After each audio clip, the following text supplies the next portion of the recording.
Hey guys, this is Jeff Stanek with Figured Out Baseball. We've got a great Figured Out Baseball podcast for you today, a bit of a different one. Typically, the majority of our podcasts are with coaches at one level or another, on-field baseball coaches. Today, we're going to be talking with a strength coach, John Patrick. He's a great guy with a tremendous amount of experience that I think we can learn a lot from. Anybody that's interested in the strength and conditioning side, whether you're a novice or an expert in this area, I believe that you'll get something out of this.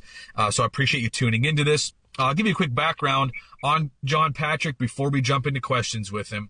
He's a graduate of Mount Union College in Ohio, graduated with a degree in exercise science in 1999. He got his master's degree from Georgia Southern in 2004. That degree was in kinesiology. He's been a strength coach at Charlotte for the last 5.5 years in Conference USA, obviously in Charlotte, North Carolina. He's also spent time as a strength coach at Kennesaw State, Youngstown State, Jacksonville University. He was an intern with the Jacksonville Jaguars, a grad assistant at Georgia Southern. He's also been a minor league strength and conditioning coach with the Cleveland Indians and Detroit Tigers. Coach Patrick, a tremendous amount of experience you're bringing to the podcast today, so I certainly appreciate you joining us. No, Jeff, I really appreciate it. It's going to be a pretty exciting podcast, and I'm really interested in answering any questions you guys have, so it's fantastic. So the first question I want to ask you, you've spent time in the baseball and the football world and maybe other sports as well, but I know those two specifically. And I think one of the first questions that a lot of, or a hesitation, maybe more so than a question, that a lot of baseball people have is I think there's concern, especially at lower levels, about lifting weights and maybe getting too tight. And I think one of the things that baseball players are aware of is that, you know, loose muscles are usually better for baseball, kind of, you know, long and loose muscles. Guys aren't maybe as bulky and thick as you might see in football. And I think that's a concern sometimes with youth baseball. And the majority of our subscribers, the majority of them are in the high school level. Obviously, we go from all the way from, you know, T-ball through college and even pro ball with subscribers, but the majority are in high school. For someone who maybe has that perception that they're a little bit timid about lifting weights, or maybe like having like a I don't want to get too big type of mentality because they're worried about losing some mobility, some range of motion, or, you know, getting too tight, particularly in the shoulders, particularly for pitchers. Coach Patrick, for people that maybe have that idea about strength and conditioning, what's a conversation you would have with that person to, I guess, to ease that concern?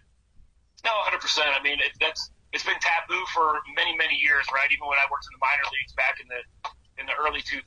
But it's really about educating yourself on you know, what moves to do, and really going with a qualified professional and really train what you need to. I mean, I think a lot of athletes, you know, especially at the high school level or, you know, at the youth level, really kind of fall into that perspective of doing, I don't want to say football workouts, but it's kind of like the football coach pretty much runs the weight room, right? So everybody's going to be doing similar workouts and whatnot. We don't know what those individuals' backgrounds are. I mean, some are qualified, some are not. Some just do things that maybe they learned when they were playing in sports or whatnot. So there is a way to train. You know, I like, you know, you said long, loose muscles. I kind of call it whippy, you know, making the athlete a little bit whippy or a little bit more elastic. And there are, you know, different training modalities you can do that are going to benefit that, you know. So I think a huge thing is, you know, when coming in and training athletes is definitely an assessment. You know, every athlete is not the same. Some athletes are going to be more strength-based. Some are more endurance-based. You know, and that's pretty much selected dependent upon sport, too. You're going to have some of those high school, you know, youth players that don't excel at youth ball, and then they find another sport. You're going to have some high school players that don't excel at that sport and move on to maybe don't play in college.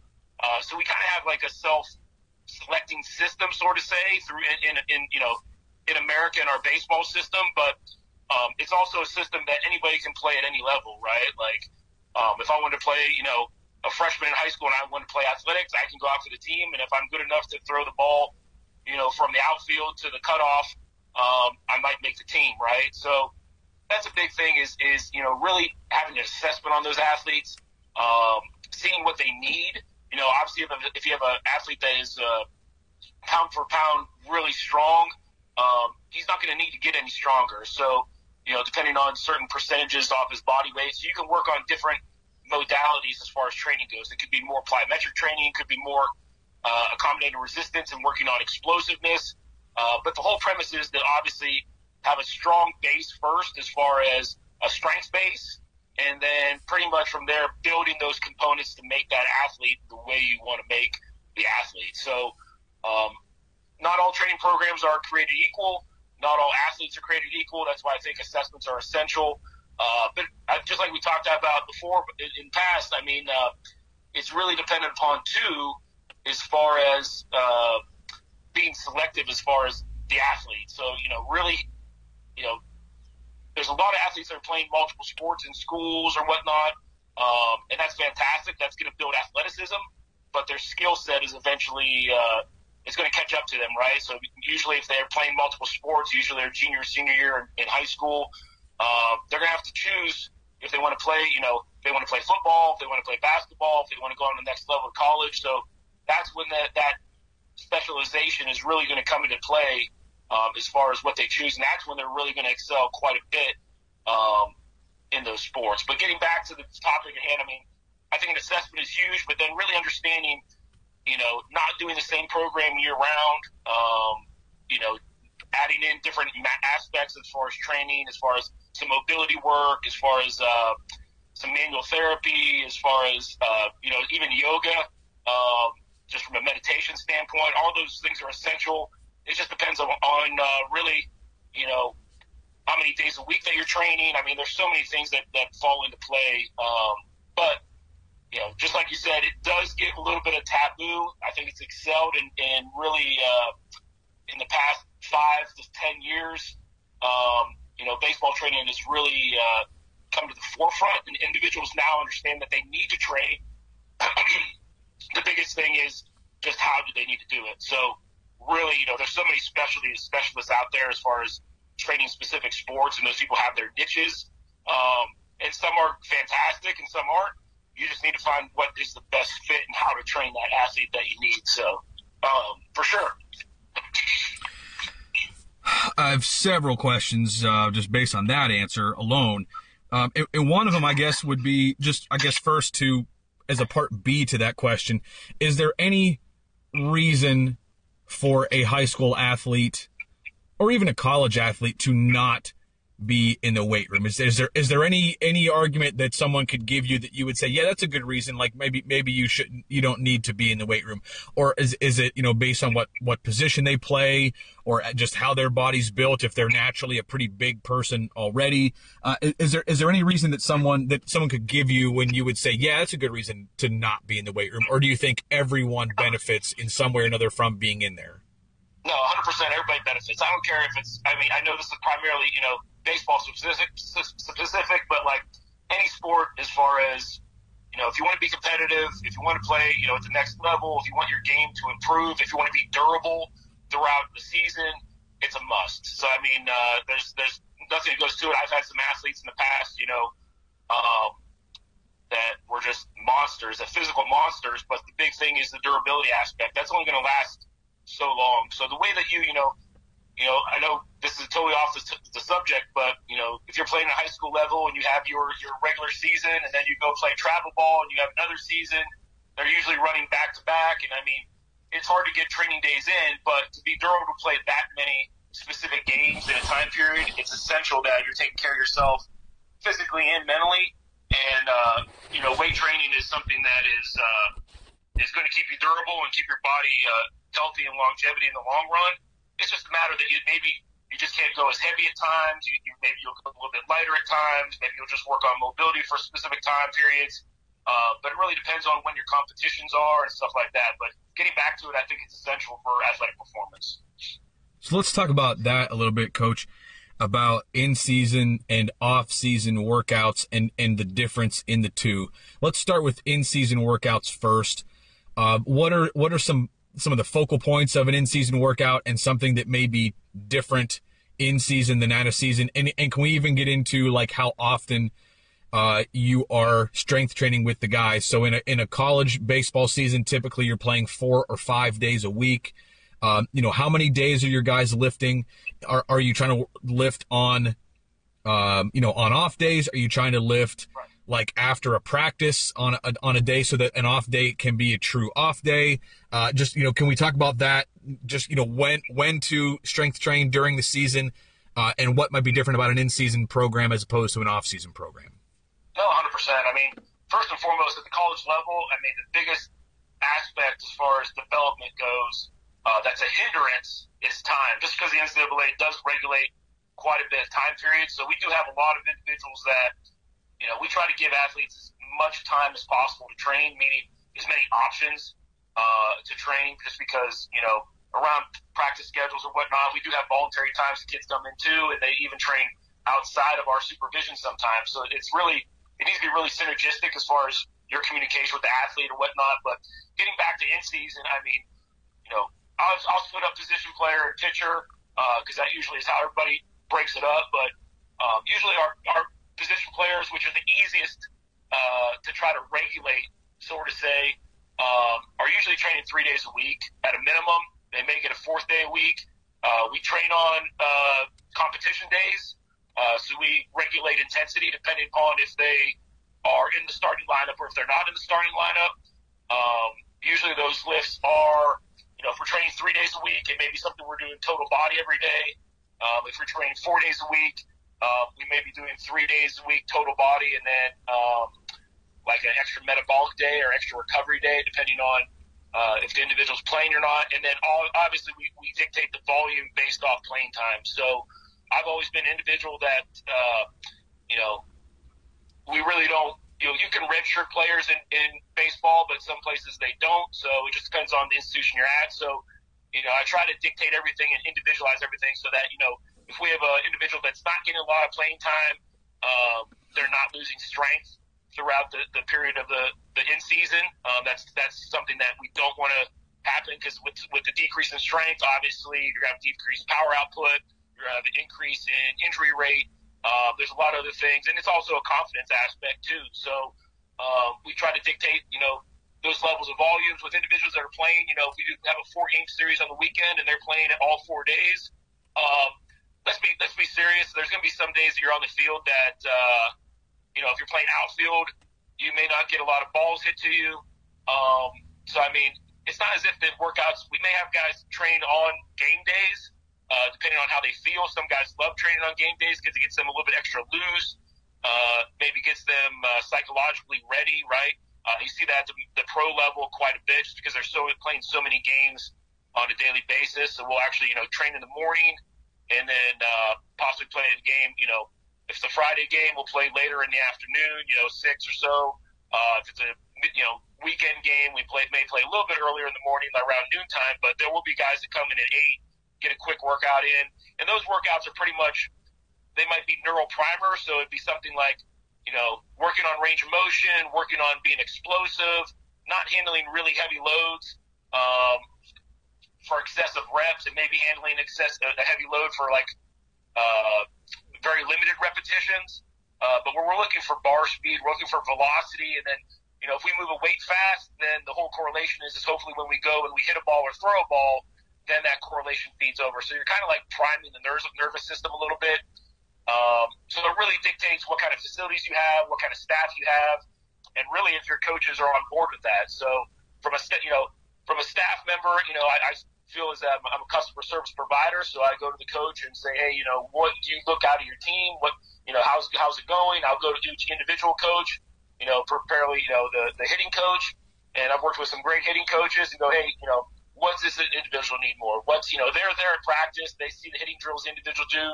With technology, you can tell what bat speed is and the distance that they're hitting the ball. So you can kind of emulate what those individuals need based off that. If it's something that an individual doesn't have, just has warning track power, it may be something that they need to work on, more strength aspect. And then once we have a period of building on more strength, then we'll go into more power development, right? So if it's somebody that's underdeveloped, then we may be looking at, not necessarily increasing power just yet, but increasing muscle size and muscle strength, because without strength, you're not going to be able to produce power. So, and then from there, in season wise, we work on a lot of mobility work, and then that comes with from our pre-competition routine as far as our warm-up activities, to like a cool down, after every game or even after every practice in season, we do cool down activities too, as far as like a recovery for the shoulder using, we big proponents of, the driveline company and using their, cuffs and using their weighted balls. So we'll do some cool down aspects instead of just practicing being over and then just people just walking off the field and then wondering why they're sore the next day. There has to be a premise that we come in and we try to take care of those I guess body parts that are always kind of like nagging a little bit, the shoulders, sometimes the elbows, the hips, the ankles, and try to have like a quick, real like cool down stretch, recovery work. So that way they're kind of like, complete that process. So there's always a start. We always start practices and warm-ups and weight training, with like a warm-up or something, but we rarely ever finish everything. So I like to do stuff that, gets us mentally focused to start, but then also turns that trigger off so that we can totally, cool down and kind of switch that brain off a little bit. Because if we're always in a very excited state, then it's going to be harder for our recovery. So that's pretty much from a position player standpoint. As far as days a week or whatnot, from a pitcher standpoint, even from fall ball, we go off a rotation. So everything is based off rotation. Our, pitchers are training anywhere from 5 to 6 days a week.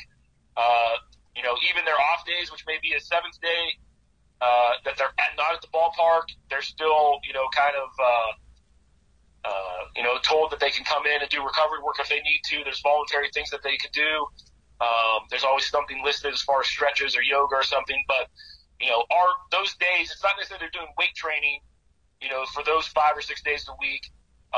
They're primarily, there's active recovery days in there too. So even when you have a day off, you're still doing something to help prepare that body for the next day that you have to train. So roughly during the in-season, we're training, roughly 3 days a week weight training wise, and then we'll have a fourth weight training day, which is pre-competition day, which it acts like our pretty much our neuromuscular day, like our primer day. It gets us excited and everything ready to pitch. Activates everything ready to pitch the next day. That's usually before our competition day. And then we'll add in, 1 or 2 recovery days in there where it's just mobility, flexibility, stretching, maybe light jogging, maybe sled pulls, sled pushes, just for some type of recovery work. But those other 3 days a week, that day after we pitch, we usually have a heavy lower body day.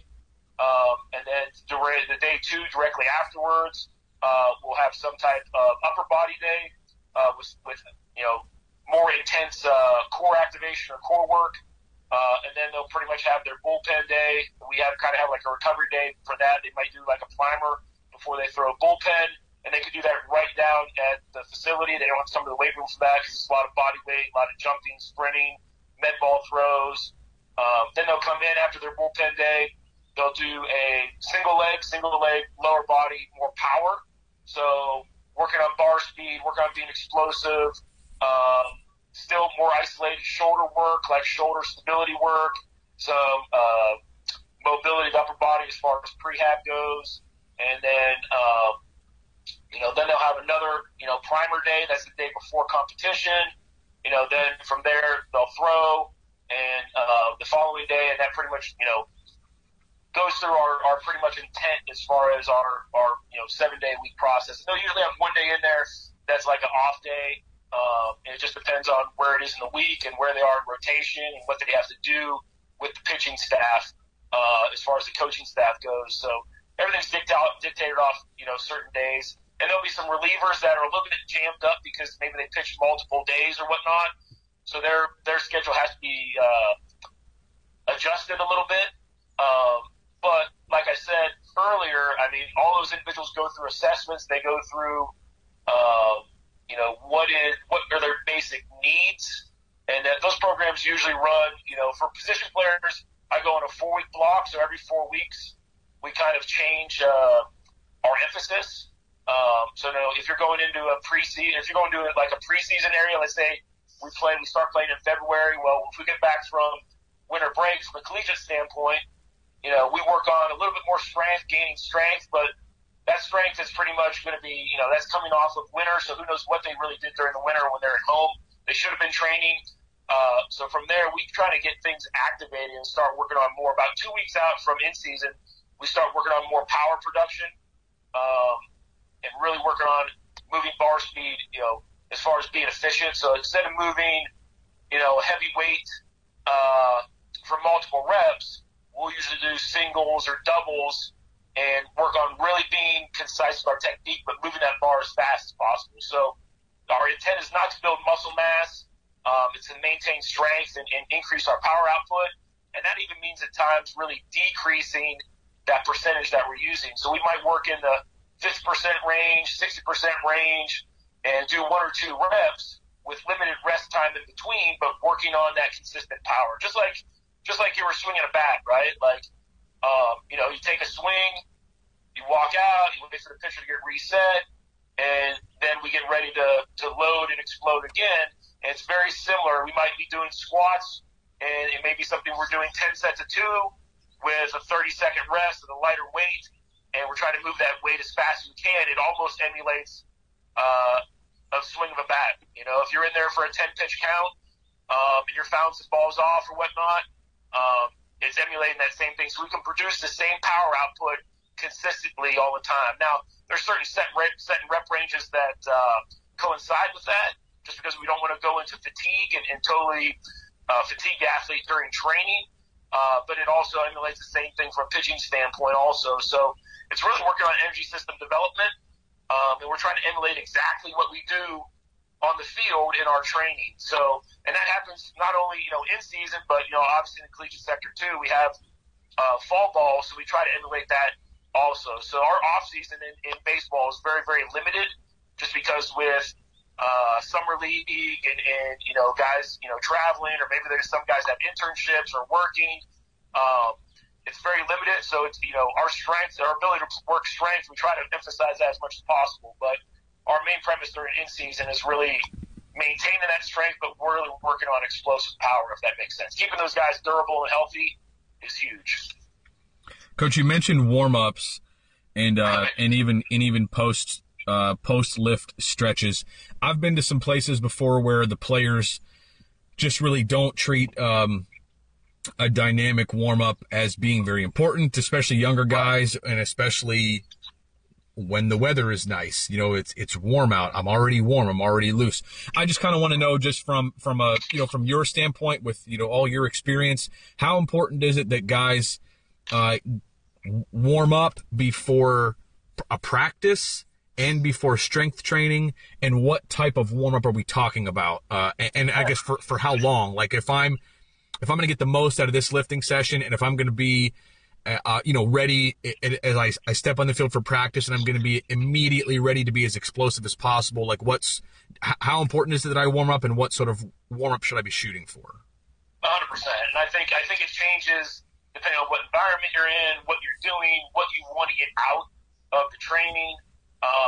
But the thing is really educating yourself how to prepare correctly, right? And that's what this is all about. So we can just go through some things real quick, and if I miss something, you can come back and ask me what we do. But just off the top of my head, let's say from a weight training perspective, right? So weight training perspective, even a conditioning perspective, I really hate to use the word conditioning in a baseball setting, because you do need some aerobic capacity, meaning you need some ability to run a distance just for recovery aspects. But the days of running pulls and running, miles and stuff like that, those days are pretty much past us. It's inefficient for the sport. It doesn't do any good for the human body as far as for the sport of baseball. There's other things that can emulate our energy system that are going to be more productive. And you're really doing that, especially at the lower level. You're really making individuals kind of dislike exercise, if that makes sense, right? Like, some people are not built to run a mile or 2 miles or whatnot. It's okay to do once in a while, but if it's something you're continuously, digging in or routinely doing to an individual, especially at a low training age, you're really setting up in areas that they could be benefiting as far as strength training, and you're not really doing a very good, due diligence for them, So that's where education comes into play. Just trying to emulate things that really are more specific to baseball. So, from a conditioning standpoint, for our warm-up, I combine you'll hear me say prehab a lot, right? So prehab really indicates exercises that are working on stability of structures of the body, whether it's shoulders, whether it's hips, whether it's ankles. It's promoting mobility and stability on areas that are problematic, right? So that's where you're doing your therapeutic exercises. And there's a lot of different, maybe some body weight exercises, just stuff that is really trying to make things bulletproof, right? So working on, glute activation, working on thoracic mobility, working on, shoulder stability, working on ankle mobility, everything that, working on movement prep, everything that is going to make you bulletproof and really durable to injuries, right? So we do those things before we actually, go into dynamic warm-up. So we do a lot of those things calisthenic-wise, twisting, stretching. Most of it's all done in place. And then from there, we do that. We roughly spend about 5 to 10 minutes on that. It's very proactive. Everything it can be done on time. It can be sets and reps. Time is usually a lot easier because it makes things flow a lot faster. Because in the collegiate world, we are very set on being rigid on time just because we are, just like I said earlier, really restricted by NCAA as far as how much time we train with our athletes. So for me to go, hey, we're doing 10 reps, and a kid only does 6, that's problematic, right? We want kids to stay away from that. So we try to do it on time. That way, if the kid wants to work a little bit slower, he can. If he wants to stay and stretch a little bit longer on one side of the body, he can do that. So it makes things very individualized for those individuals. And then when we go into dynamic warm-up, and obviously dynamic warm-up is very active movements. So it's something that's going to be you're going to be doing, while you're trying to warm up the body, sort of say. So that's when you're doing your high knees, your A skips, your skips for height, your quad pulls, your single leg RDLs, like more specific movement-based stuff. So we'll do that at a pretty fast pace, just because we're trying to break a sweat. And it's really a point in time where we're really, just like I said earlier in the weight training sessions, we're really trying to flip that switch. Usually, if you go to a training session and it's like, guys are just laying around and they're talking during warm up, and it's not really taken seriously, right? Well, this is something this has to be the starting point that, hey, you're engaging in that stuff. And some people have already done some early work, so with the coach or something beforehand. So this is where, hey, this is the beginning of practice. This is where the switch is getting flipped. This is like the time to turn it on. So this is like that process that we're going through. Just like I talked about the recovery aspects afterwards, that's kind of like this flipping the light switch off, right? So everything's done really smooth. Everything's done well. And then from there, after that, we break, after we go through our dynamic. And when we break after that, then we'll go into our speed training sessions or whatever we're doing for conditioning wise. We run a very similar warm up during pre-practice. And when we go pre-practice, after we break, then we have a routine that we do afterwards. So we'll split up in half of individuals, let's say pitchers. We'll go do, like a activation routine with our, drive line, weighted balls and cuffs, just to get the shoulders ready. The other half, maybe position players will go, we'll use J-bands a lot. We'll go through a J-band series just to work on different modalities as far as the shoulder, strengthening the shoulder, and stabilizing the shoulder, and another movement because we're going to go into our throwing program right afterwards. So the big thing is they flip after that, and each one does what the other one did before, and then position players will go right into their throwing program. Pitchers will usually, go in to do things that they need to do, whether it's throwing bullpen or long toss or whatever they're doing for the day. We'll go into that. But it's really a structured setting. It's something we do consistently all the time.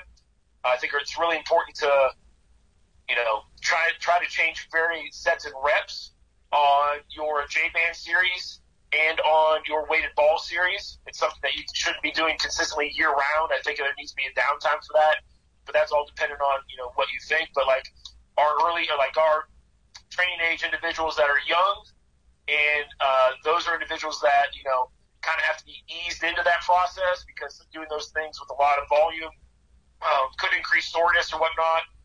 So we have different sets and rep schemes set up for that.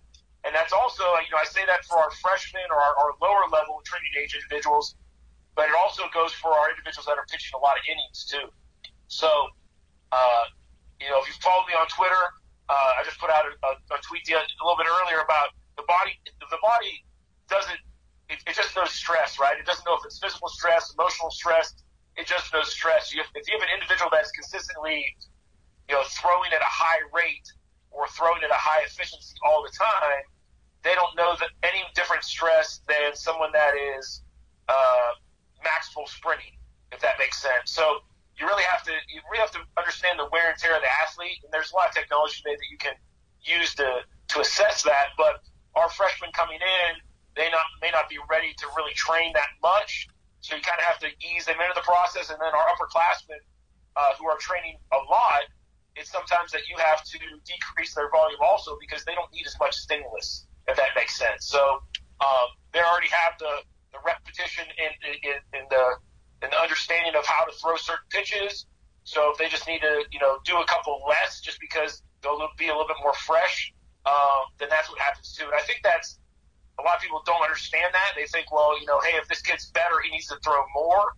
And that's not the case at all. You're just pretty much setting up individual for probably a pre-existing injury or something like that. So that goes through pretty much our conditioning warm-up. It goes through our pre-practice warm-up. It's from a weight training standpoint. Weight training is very similar, except it may be individualized based upon what our assessment tells us in the weight room. So if an individual comes in and they have poor, let's say they have poor internal rotation of the hip, there may be some exercises before they even warm up that they need to do to help with that issue, right?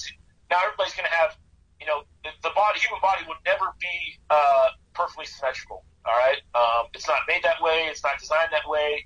And with excessive throwing or excessive hitting, it'll never be that way at all. So we're trying to minimize the difference as much as possible. So if someone comes in and they're right-handed and their right scap is overdeveloped and they have their anteriorly rotated shoulders, their internal rotation of their hip on their push leg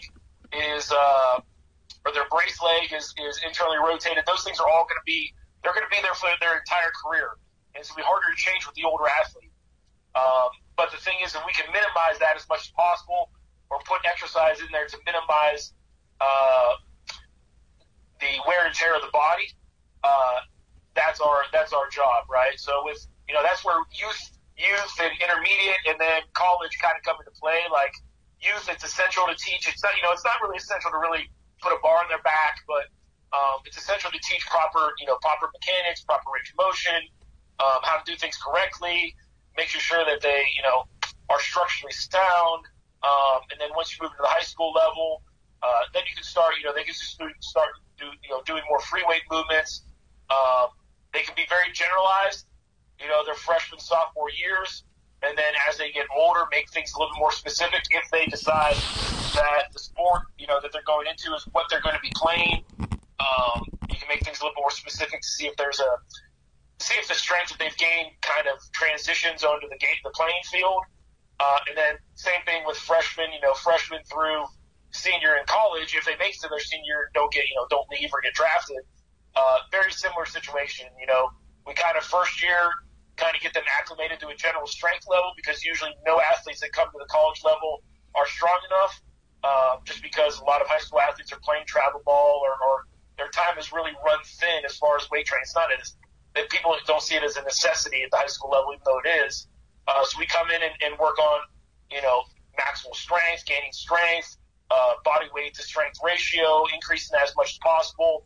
And then based off that, after their freshman year, then we could go through a pretty much performance profile on seeing, what their vertical jump is, what their triple jump is, what their static jump is, what their broad jump is, what their single leg jumps are, what their upper body strength is, what their grip strength is, and and then dictate there's other assessments too that we could do, but then design a pretty much, a more individualized training program for them throughout the rest of their collegiate career. So that's how weight room's pretty much set up as far as a warm-up goes, is they really go in and we try to, based off that assessment, we try to find out what each individual needs most, So and we try to activate, we'll go through dynamic warm-up again, and then they'll go into weight training. But really it's a little bit more individualized, where out on the field and during conditioning it may be a little bit more generalized, if that makes sense. Oh man, there's so many directions that I want to go. We could talk for 3 hours in this podcast, I think, because every answer you give, just there's a couple other things that I want to ask you based on your answers. But the first one I'm going to ask you now is just going back to something you touched on, but I just want to put a little more emphasis on it, about distance running. Social media is the toxicity of social media is overwhelming sometimes, but the people that talk about distance running on social media, just it gets cruel sometimes, but I think there's something to it about distance running. You said that the days of running miles and running poles in baseball, it just doesn't make sense. It's not something that's functional for the sport, but you still do condition guys. So without distance running, for teams that for coaches that like to condition, that they think that it's not just getting guys physically conditioned, but it's getting them, in a competitive mode and making guys tougher. I think that's why a lot of old school coaches like to condition guys, is to toughen them up and to kind of see who's going to quit and who's going to power through some difficult, things that the coach might put them through. So for you, Coach Patrick, what, without distance running, what sort of conditioning do you do with players to really to challenge them on the conditioning side of things and to push them, but something that's going to be a little more apt to baseball? No, 100%. I mean, and you're exactly right. It deals with mental toughness. And some people, hey, we're going to run, we're going to do this thing because it's going to make you tough. I think tough is all about the circumstances that you grow up through and how you're brought up. I think those give you the outline of what your makeup is, right? So you can really push through things.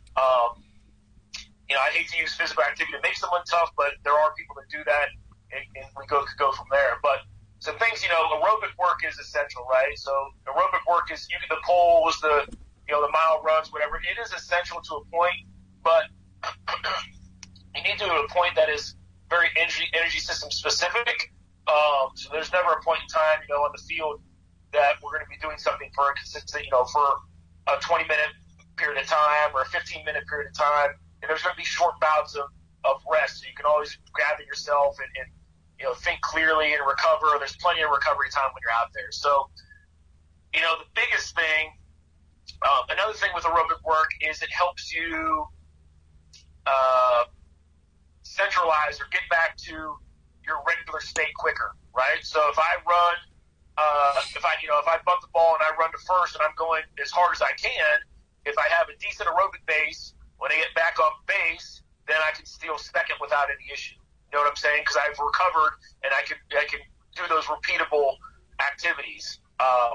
If it's something that I'm not recovered, then I might have to wait for a couple pitches before I gain my air and go from there. And that deals with size of the individual too, right? If I have a big guy and he's unable to, maybe he can run, but he just can't recover good enough, it may be something to do with his aerobic capacity. But that's something that you never want to train that during in-season. You don't really want to train that during fall ball. There's only specific times and periods that you really want to train that. The way that we relate that is we do a thing called tempo runs. So we gauge everything off total volume. So total volume is essential because then it's just like counting the number of pitches that a pitcher has in a competition, or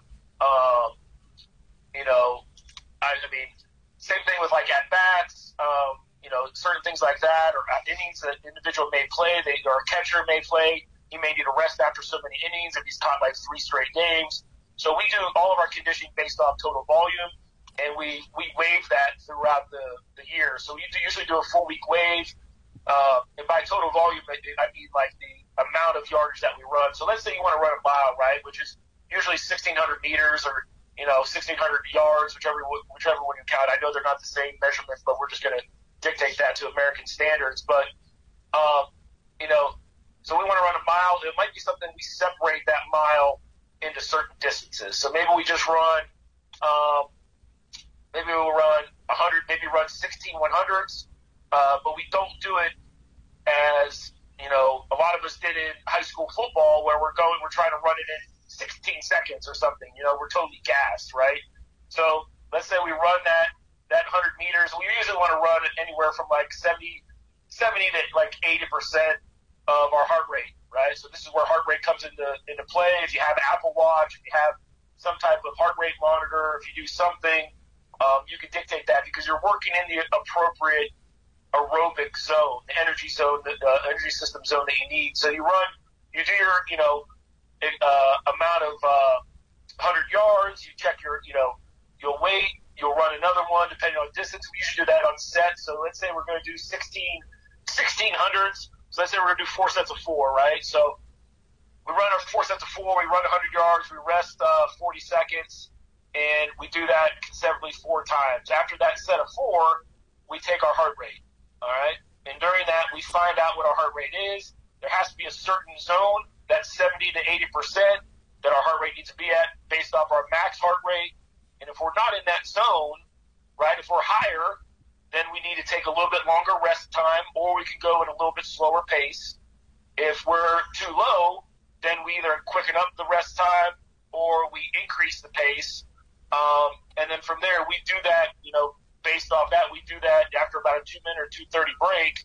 We do 3 more sets of that at that same thing. So everything's dictated, right? So if I go run 20, for 20 minutes,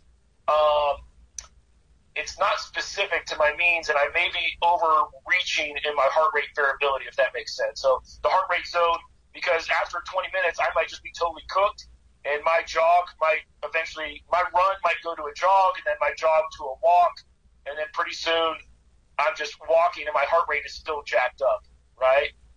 The work isn't working efficiently. My heart's just working efficiently, and it's not necessarily what I want to do. I'm trying to work on my cardio respiratory aspect. I'm not trying to work on my aerobic aspect. So I try to break it up into those small sections because mentally it's easier to get through, obviously, but it's not breaking down the body in such intent. And it's more specific to our energy system needs on the field compared to just general fitness needs, if that makes sense. So, and some, I know it's the hard concept because you're, what time am I going to run the 100 meters in? Well, it may be something that if you're more in shape, you may run it in 16 seconds, or you may run it in 17 seconds. If you're not as much in shape, you may run it in 20 or 25 seconds. But you're getting more benefit out of it because it's independent upon your heart rate zone, if that makes sense. So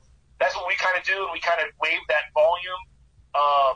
We may have some pitchers that, as they go through the season, they may go up to 2,000 meters or 2,200 meters, and then we wave it back down as now I really hate to say deload, but more of extra, I would say extra recovery, right? So instead of keep on climbing week after week after week, we kind of progress it and drop back down so the body has the ability to adapt. It's a little bit easier on our system, and then we kind of increase it from there. So we may go, and I know this is maybe hard to follow just because I like to ramble a lot, but we may go week 1, 1,600 meters, and week 2, 1,800 meters, week 3, 2,000 meters, week 4, 1,000 meters, and then week 5, well, if we go back to week 1, we ran 16, so let's run 17. So it'll go 17, 19, 21, and then our 8th week, instead of being 1,000, it may bump up to 1,100. Does that make sense? So then as the season goes on, our duration or our aerobic capacity is increasing, but there is going to be a point in time, especially as we get into competitions, that the closer we get to competition, the less work we want to do, right? Because, as I said before, our body does not understand where the stress is coming from. It only understands that we're putting our body in stress. So as we get closer to competition, that is mentally more fatiguing because all of a sudden we're doing more visualization. It may be something that we're playing, at a big ballpark, or maybe we're playing downtown in like a minor league stadium, and that's a big environment that players might not be used to, so they're already excited about it. And so instead of more physical stress the closer to competition, we're giving them less physical stress because their emotional stress is higher. So that's something where a lot of our work, as far as volume, as far as running goes, is going to come in maybe middle of the week. I wouldn't say right after, like day one after they're done pitching, but maybe day 2, day 3 will be something maybe before they throw a bullpen, maybe days that we do more aerobic work as far as that goes. So that kind of dictates it. We kind of break it down as far as that goes. We do like sled pushes for like max velocity days. We'll kind of prime that up with different sled pushes depending on what weight we have. And even sometimes in our weight training, we'll add we'll add power exercises in there like sprints, sled pushes, med ball throws, jumps. That all goes under conditioning in my mind as far as some of those things because we're getting the individual more powerful. But we also do, from a recovery standpoint, we do sled drags and we do upper body sled workouts, which are just concentric, which gets the body moving. It doesn't have eccentric load, so there's less possibility of getting sore from it because the eccentric load is not involved. So if that makes sense, that way you can work through range of motion. You can do different things upper body wise to strengthen and stabilize the shoulder, and the upper body torso wise. But there's no eccentric movement, so you don't have to worry about really excessive stress on the body. And those may be things that are done as a recovery post practice. It may be something that is done on a recovery day during the week for a pitcher as like an extra workout. Something that's going to get them moving and get their heart rate elevated and work on structurally their body without making them sore, if that makes sense. So from an aerobic standpoint, we do tempos all the time. That's essential. We may do anaerobic tempos, which is the same as aerobic tempos, except it's just a shorter distance and a higher intensity. So let's say for a position player, we want to run max sprints.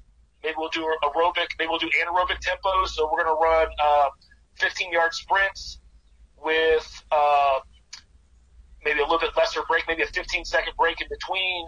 But they're going to be timed. So we need to hit a certain time for each one, and we're going to run multiple sets of those. That way we can repeat. That repeatability as far as sprint ability is essential. We may do that. It's pretty much volumed out the same exact way that we would do our aerobic tempos, just increasing volume for 3 weeks, decreasing on the 4th week, and then increasing again. And then that'll get our repeatability as far as our sprint availability a lot more. That way, if we sprint to first, we can recover that 15 seconds. We're fully recovered. And then maybe we have to go on the first pitch and steal on the first pitch. Boom, we're at second. Same sprint ability that we had going from home to first. Now we had it from first to second. And then there's a pass ball on the first pitch. And we're able to go from second to third with the same sprint ability, if that makes sense. So we try to mimic that gameplay as much as possible in our training. I love that. Do you find that you have to condition position players during the season, or is what they're doing in games and in practice, is that conditioning enough where you feel like if you condition them, you're going to end up just breaking them down and harming them? Yeah. And I'm asking this obviously just for high school coaches or even lower level college coaches that might not have a strength coach. They might be their own strength coach. Right. So let's just try to point them in the right direction. Well, I think it's highly important that you keep those trainable abilities primed, right? So as I said earlier, with weight training, as we get into the in season, right, our strengths we're still trying to maintain strength, but working on more power. But what I didn't say is our muscle building, our hypertrophy work is kind of lessened. So there is a day that we do more hypertrophy work, but it's not a necessity. Like, we're not trying to put a lot of mass on the guys. We're just trying to maintain mass, especially in season. Same thing with I really hate to use the word conditioning, right? Because there's such a negative vibe with it, right? So for position players, I kind of call it speed work, or or speed training, right? So, there are going to be times that it is essential to work on that speed during practice. And a lot of coaches will implement that in, like they'll do, just base running drills. But the thing is, it has to be at max effort. You're not going to maintain speed, and you're not going to increase speed if you're just running at 80% or 85%. It has to be max effort. There has to be some rest time in between. So it's different than anaerobic tempos. So those are totally different days. So I think it's essential that you keep training those aspects as far as the energy system goes. And then they're going to get some carryover from their weight training if they're doing it correctly. If they're doing their weight training and the program's mimicking running style or it's mimicking the energy system, they're going to get some carryover, but it's just different when you're actually doing those things. And I'm not talking about a ton of reps. It might be something they do, like some 5-yard sprints. They work on their starts for base stealing. They're working on those kind of things. I wouldn't go, past 20 yards. Might be something they do some hill sprints. Not aggressive hills, but maybe like a 5% grade. You could do it on a treadmill if you needed to. But just little things, just keep them active, because there's going to be some players during the games that don't play, right? That are just they're backup players. Maybe they're younger players that maybe it's a big game, they just don't get in the game. I think the worst thing you could possibly do is, from a mentality standpoint, is those players that don't get any playing time, you have them run sprints after the game. I know a lot of people do that, but I think it's demoralizing, especially if people, your family comes to see you from out of state, or someone comes to see you and instead of you going to see them in the stands or talk to them after the game, you have to go run sprints. You know what I'm saying? So, and it doesn't really put you in a great mindset either. I don't know if you can tell, but I'm really about setting up, everything is in stages, right? There's always a cue to start. There's always a cue to stop, because it's just like at work, right? You don't want to bring work with you to your home life, right? You have to have a point in time where once you enter the door at work, you're working. Once you leave the door at work is there, and then you go and have a home life. Like, there has to be separation, because pretty soon that involves a mental aspect where all of a sudden you're bringing work home. It's not enjoyable. And that's a whole other talk, right? So I kind of alleviate that by not doing those things after a game. Once the game is over, it's over, and we'll condition those guys on another day during the week, if that makes sense. They might get a little bit more volume, a couple more sprints. They may do, instead of running,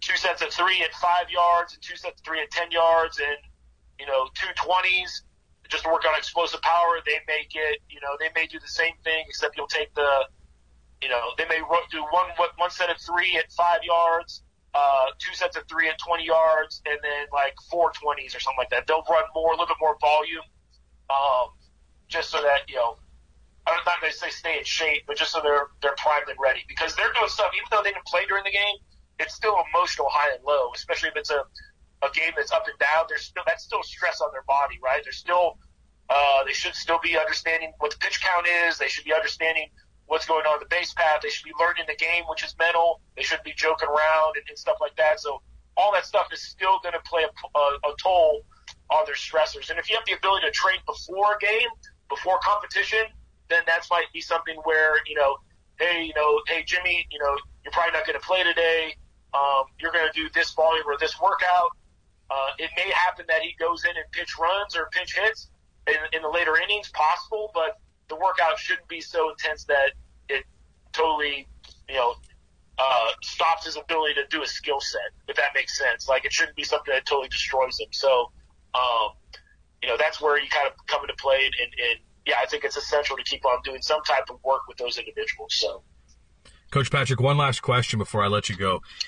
Is there anything that you see from, say, lower level strength coaches, is there anything you see from any strength coaches at any level that really makes you cringe, that you think is important to address, not just maybe for your personal taste, but because you think that there's something that's maybe a little bit popular, or that's that is that you see a lot in baseball players that you just don't feel like is the right thing to do? Is there anything that stands out for you that you'd like to just address? Yeah, 100%. I mean, I think specificity too early is huge. I think and I've talked to other people about this too. But just if you have a kid that's in junior high and they're getting specialized baseball training, it's probably not going to last very long. There's probably more essential things that they need to train or work on. That even at the high school level too. You're going to have genetic freaks that get drafted out of high school, but general strength training is essential first. There's no real movements that are sport specific. There's movements that mimic sports, right? But there's nothing to say that if I throw this med ball at this miles per hour, that I can throw a pitch or I can swing a bat at this miles per hour. Does that make sense? There's nothing that mimics that. The only thing that mimics that is gameplay. There's drills and stuff that you can work on, but being sport specific, going to trainers that say they're sport specific, doing sport specific workouts, it's really not. It's kind of like I don't know. It's kind of like the new thing, right? Like you see it on social media, you see everything going on. I think everybody sees this from professional players getting specific training, and then all of a sudden they say, well, hey, so and so is doing this, so I want to do this. Well, that's great, but you also don't have the skill set of that player. So that's things that, if you want to do things that are more sport specific, don't do it in the training aspect as far as weight training. Do it in as far as going to practice, doing drills that help that, because the more you get better at hitting, throwing, pitching, then we can start implementing different drills into the weight training sessions. It's not vice versa. You have to be good at your sport before you become, before you can change the variants of the weight training activities. It's not the other way around. You can't change the weight training activities to emulate what you're doing in the sport, because the weight training isn't going to do that. Your sport movements are going to do that. So it's just like running, right? There are things that you can improve to do your running, but first you have to know how to run. First, babies just don't come out and they start running. They have to walk first, and then they kind of do a little baby jog, and then once they reach adolescence, then they know the mechanics of running. Same thing should be looked at as a development of baseball player. At first, your crawl is general strength training, and then from there, you can move. When you get to that baby walk, you can move into more specificity as far as your skills on the baseball field. And then after that, once you start running, then that's going to be, okay, now we can go and turn the specificity of what we're doing in the weight room into more specific things that we need for the baseball path, if that makes sense. So I think we're just specializing too early because, maybe there's an older kid in your kid's class and you want him to be, he's played really good baseball, but the thing is there's a maturity level, right? He's already matured to a certain level. His strength level is already at a certain point. He's already really good baseball-wise. It's just that your kid, no matter how much he trains, is never going to be as good as that individual until he matures and grows into those stages. And I think parents kind of push that a little bit too quickly, and even some coaches push that a little bit too quickly, but things have to be individualized more often for those athletes, especially in those adolescent ages. So and what I mean by individualized is, Tommy needs to start doing more general strength training stuff, and then as he gets good at that sport, then we can start doing more individualized work. But that's not going to be until maybe his junior or senior year in high school, not necessarily a freshman or sophomore, if that makes sense. Really good stuff all around. This is John Patrick, everybody. He's a longtime collegiate strength coach, and just I'm very, very grateful for you taking the time to come on this podcast today and just help anybody who's interested in the strength and conditioning side to have more knowledge. There's a lot of people out there that are kind of forced to run the strength programs at their schools, whether they're a high school coach or a strength coach, but they might not have the degree, the background that you do. So, sharing any information like this is extremely valuable. Coach John Patrick, everybody, I sincerely appreciate you joining us today. No, thank you very much. I appreciate it.